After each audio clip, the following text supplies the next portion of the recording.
আসসালামু আলাইকুম। এই যে রমজান মাসে জাহাজে পণ্য আসছে, যে পণ্য কালাস করছে, তবে আমাদের রমজান মাসে যে সোনা আসে, ডাইলে আসে, এত কার্গো আসে জাহাজ দিয়ে, তবুও দেখা যায় জিনিসগুলো উপরে যে দাম অনেক। এগুলো হচ্ছে আমাদের বাংলাদেশের কিছু অসাধু ব্যবসায়ীরা আছে, তারা মানুষকে, আরে ভাই আপনি কোটি কোটি টাকার ব্যবসা করবেন, একটু মানুষকে খাওয়ান, রমজান মাসে মানুষকে খেরমোস করেন মানুষদের।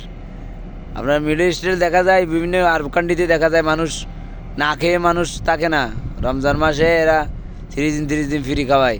আর আঙ্গ দেশে ও মা গো মা, টাকার ফোন থেকেও টাকা বাইরকে পেয়ে চিনতে ভাবনা। কিন্তু তবু বললাম আজকে এই জাহাজটাতে আসলাম, জাহাজটার থেকে কারকুনা মারছে, এগুলো হচ্ছে সোনা, এগুলা ঢাকায় নিয়ে যাবে। কিন্তু এক কাছের থেকে সোনা আর এক কাছে ডাইল, বুঝছেন?